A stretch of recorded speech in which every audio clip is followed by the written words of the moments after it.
So hey folks, and welcome back to the channel. And on today's video we're actually doing a comparison between this, the Yamaha MT10SP, and then on to this, which is the Triumph Speed Triple RS.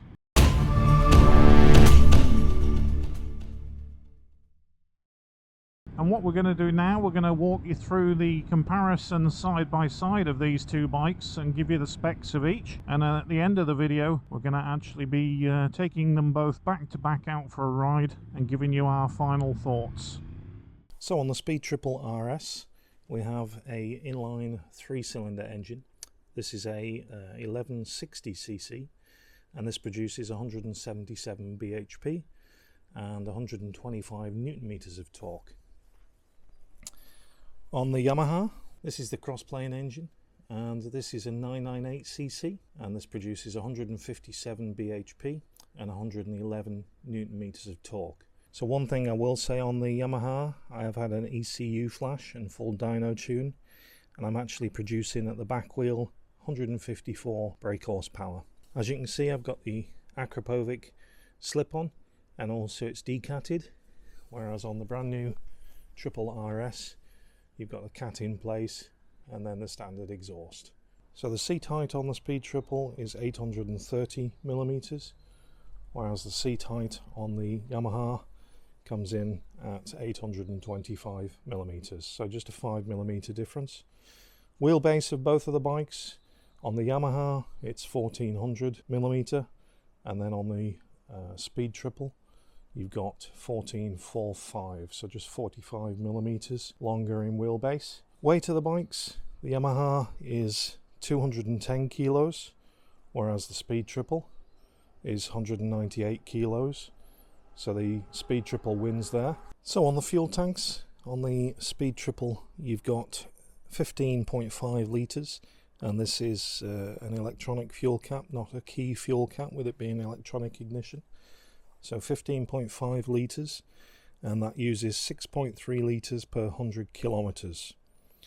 Whereas the Yamaha, we've got a 17 litre tank, and this actually uses 8 litres per 100 kilometres. Both bikes are about 44.5 miles per the gallon. Okay, onto the suspension. So you've got Öhlins on the Speed Triple, and these are 43mm forks. These are fully adjustable, as you can see from the top of the yoke just there. And then on the back you've got a fully adjustable TTX shock. So non-electronic suspension on the Speed Triple. And if we go over to the Yamaha, you've got Öhlins 43mm forks, quite similar in one respect, but then you've got electronic suspension, as you can see just here. And this is fully controllable on the dash with different modes and full adjustability. And then on the rear you've got an Öhlins shock tucked in under there, and also that is electronic as well. So full electronic suspension on the Yamaha MT10SP. The Speed Triple RS comes with a quick shifter and auto blipper as standard, and on the Yamaha this doesn't come with a blipper. It only comes with a quick shifter. You can shift up but not down. Now I've actually had a Woolwich blipper fitted when I had the ECU map on this bike, so now I have full up and down shifting, but obviously that was an optional extra and an extra cost. Comfort of both bikes, seats, I think the Speed Triple RS wins it on the comfort. The seat is sculpted, quite a lot of padding on there, and fits you very nice, whereas the Yamaha is quite hard and solid. This is the standard seat. You can buy a comfort seat for this bike, but I prefer the standard seat over the comfort.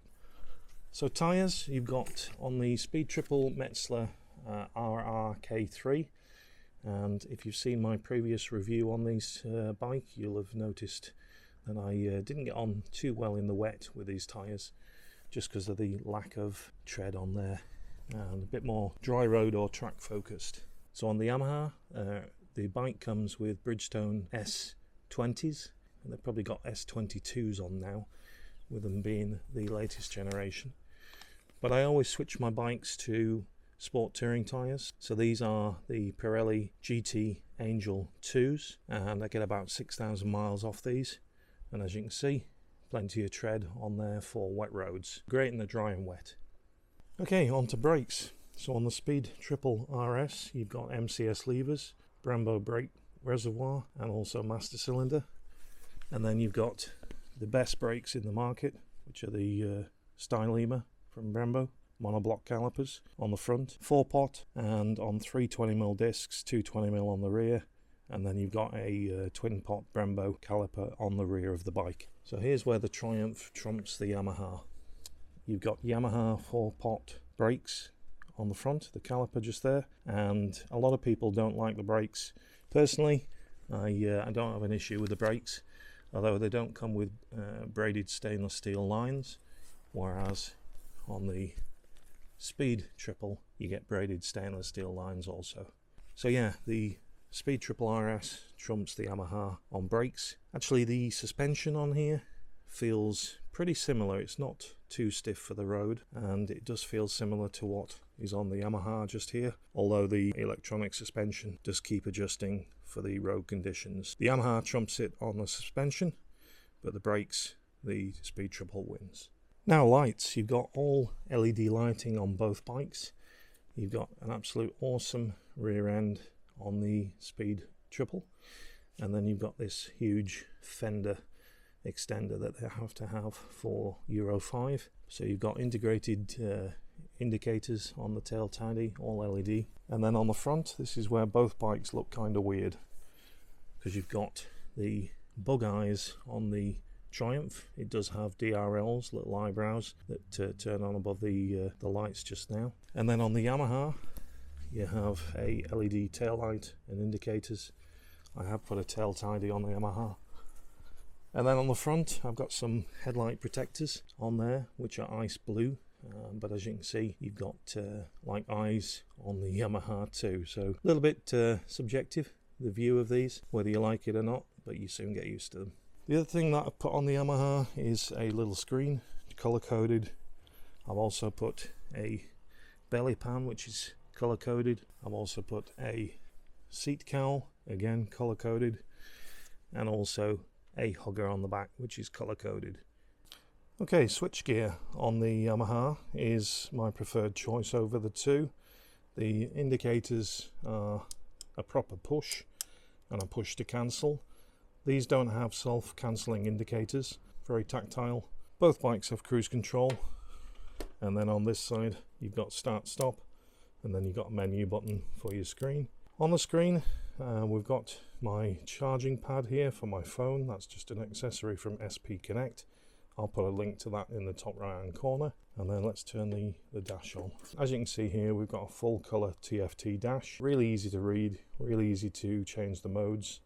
And also, I mentioned on the suspension, you've got full control over all of your suspension settings. The bike comes with quite a basic traction control system. 3 settings. It's got 3 power mode settings, which alters the throttle response, and then you can switch through A1 or A2, which are the automatic suspension settings, or it has 3 manual settings which you can configure for yourself on a track or even just on the road. So on the Speed Triple RS, you've got again color TFT dash. The switchgear is illuminated backlit, which trumps the Yamaha.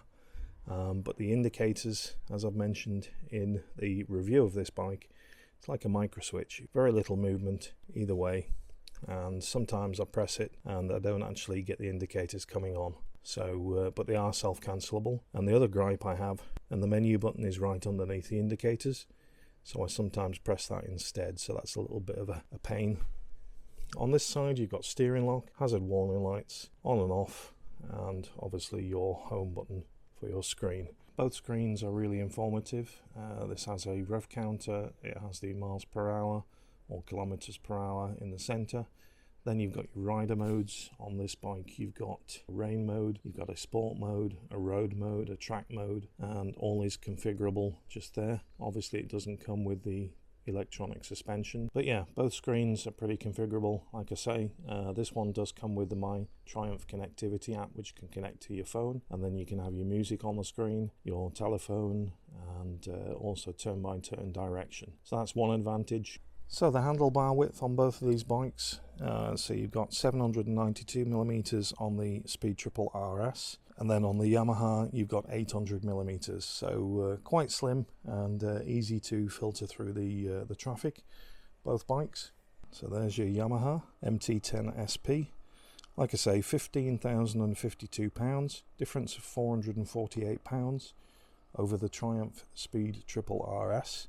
So really the difference between the two, you could probably add a second-hand Akrapovic exhaust like I've done, or you can add some accessories and things just to bring it up to the same as the Speed Triple RS price. So that's a quick walk round of both bikes and the differences.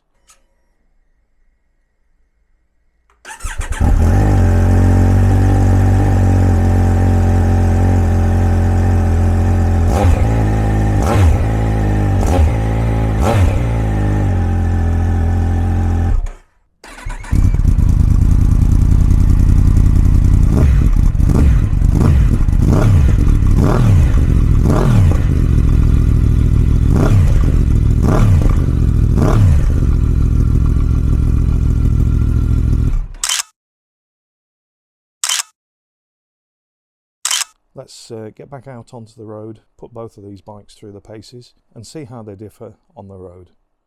Okay, welcome back folks, and we're out on the MT10 for the first ride, and then we're going to head back, do the same route. Just a short route really, just to get a feel for both bikes. Obviously this is my own Yamaha MT10SP, and I haven't ridden this for quite a while with riding all of the loan bikes recently, so it's quite good to get back on it having not ridden it, and then do a back-to-back. So when I go back I'll pick up the Triumph Speed Triple RS, and then we'll ride that back-to-back, and it'll give me a good feel between both bikes. They are very similar to each other in ways and not in some, but we'll have a look through each of them.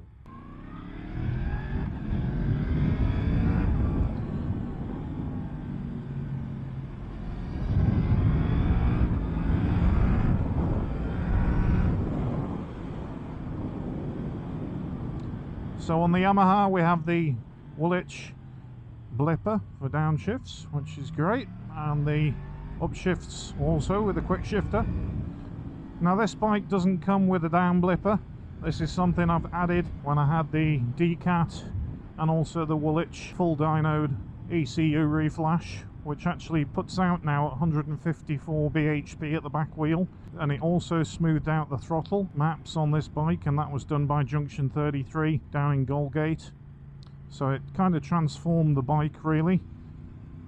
Riding position on this is very similar to the Speed Triple. In fact, I would say the pegs are a little bit lower on this by about 10 mil, and you can just about feel it really.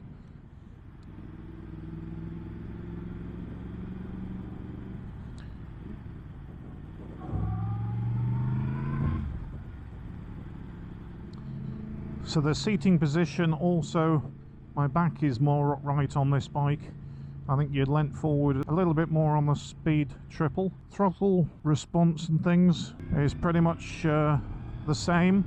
Obviously on this one, and it's not just because it's my own bike, but I do prefer, like I said in the review video that was previous, with being able to see the dashboard and the speedo and not having to look right the way down towards the headlights like I do on the Speed Triple RS. I've got more of a cockpit here, which is what I like. On the Speed Triple RS, when I'm riding it and I have my face forward, I can't see the clocks or anything in front of me, and that's quite daunting really, because it feels like you're flying. I have to keep dipping my head down to keep an eye on the speed. But other than that, I had this bike for about 3.5 years, so I have a good opinion of it, I think. I'm about 20,000 miles now on this thing.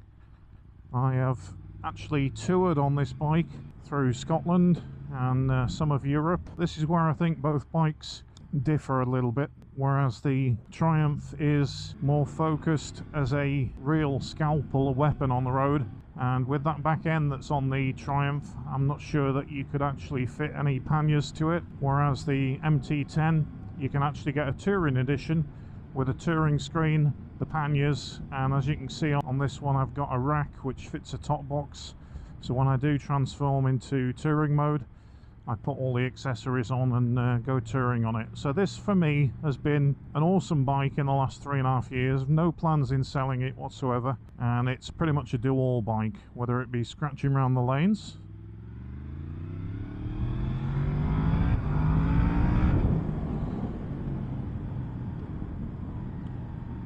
or touring on it. So yeah, really like the bike. Yes, the brakes aren't as good as the Triumph, with them being Yamaha brakes, and you know the Triumph comes equipped with the best Brembos on the market, the Stylemas. We haven't got braided brake lines on this bike, like I mentioned. That's its only downfall, I think. But the suspension, like I've ridden this for 3.5 years, and I have to say it's the best suspension on any bike that I've ridden. Now that's not to say that the non-electronic suspension isn't any good.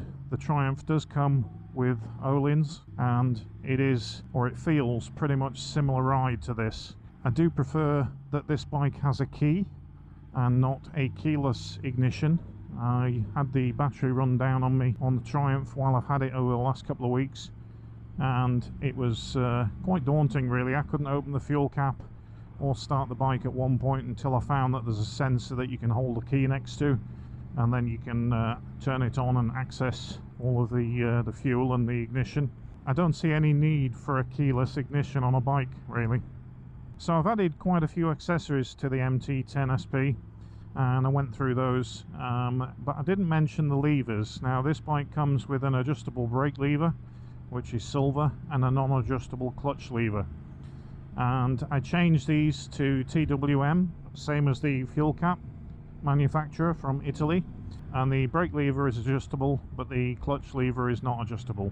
Whenever I get a bike of my own, first thing I do, I think, is change the levers. So we'll switch over to the Triumph now. Okay, so we're on the Triumph Speed Triple RS. How does this compare to the Yamaha MT10SP?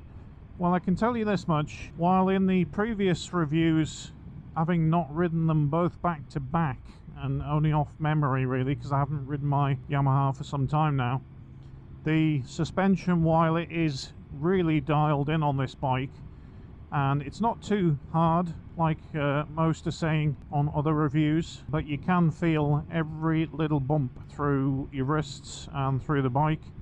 Whereas on the MT10SP with the electronic Öhlins, I don't know how it does it, magic trickery, but it actually soaks up those bumps and doesn't transfer them through to the rider, or not entirely anyway. It's learning and adjusting all the time on that bike. Hands down for Yamaha. And coming out actually in January is the RR version of this bike, which has the Öhlins, I think it's EC2 or the second edition, but that bike has the electronic Öhlins suspension on it.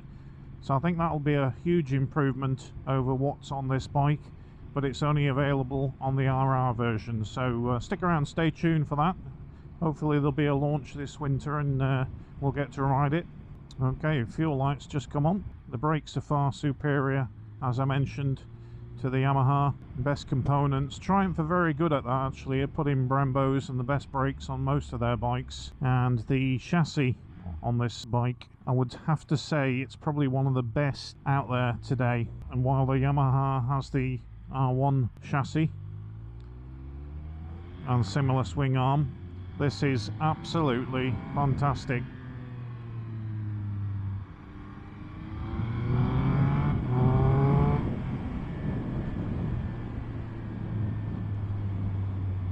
One of the most flickable bikes that I've ever ridden. Just loves corners.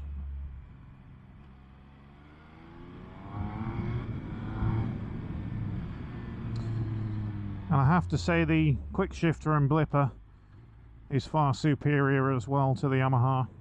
Now, while this is a brand new 2021 bike and the Yamaha came out, I think it was the end of 2015 on the MT10, so the quick shifter on that is a little bit more crude, and also the gearbox is a lot sweeter on this bike, so that helps as well. The Yamaha gears are quite spaced out, and I think it's got a straight cut gearbox. You normally get a little bit of a gearbox whine in first gear on that bike, but on the Triumph the gearbox is superb, except for it's difficult to find neutral. Really struggle to find neutral on this bike, and it's not just a one-off occasion. A lot of other people that have tested this bike have said the same, so hopefully Triumph will get that sorted out on the RR and the 2022 models that come out of this version.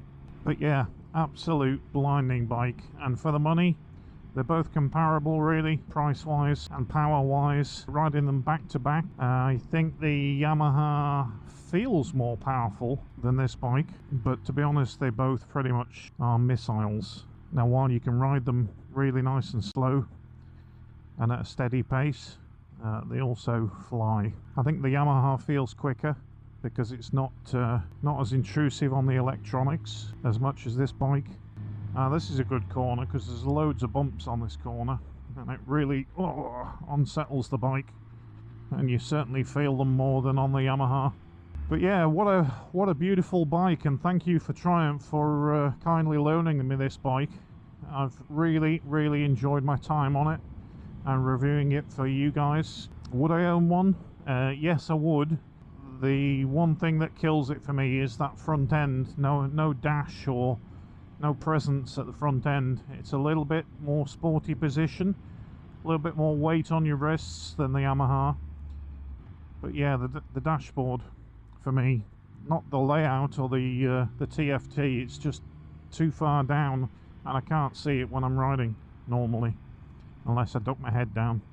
Now on the RR version that comes out of this model, it has a bikini fairing on the top, so I'm just wondering, when I do get to see that bike, is it a little bit better? I think it will be, because the bikini fairing on the front, so at least you've got something visual to reference. This bike feels lighter than the Yamaha, and that's probably because it is slightly, but also that chassis is a bit more flickable. I would say ridden hard back to back on the track or on closed roads, you would certainly see the difference between the two. But I do find myself using the down blipper all the time on this bike, whereas on the Yamaha rarely use it because it is a bit clunky and it only works best when it's above 4,000 RPM.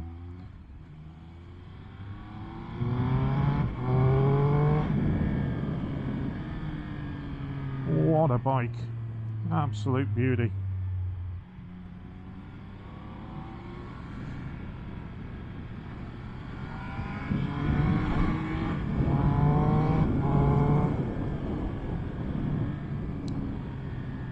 But definitely unsettling over the bumps a little bit.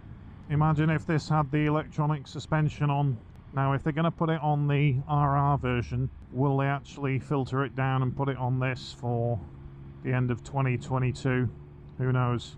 So let's look back to back on these bikes. The Triumph wins on the blipper and quick shifter, although it fails on the neutral. The brakes win hands down on this bike, and I think the chassis is better. Not sure about the tyres, but that's something you can change. Comfort wise, while the seat is comfier, the actual riding position isn't, so Yamaha gets that for being a comfier riding position. And Yamaha also win the fact that that bike is more equipped to be a all-round bike that you could go touring on or carry luggage, whereas this one you would be pretty limited to a tail pack and a rucksack, I'm afraid. So could this be your only bike in the stable? Probably not, if you do a mixture of riding throughout the year and a spot of touring here and there. Now I'm sure you could tour on it, and I'm sure it'd be an epic bike. I've toured on far worse bikes than this. So on the engines, you've got an inline triple and an inline four. They both have a lot of character. On this bike you've got that triple whine and that airbox noise when you get above about 5,500–6,000 RPM.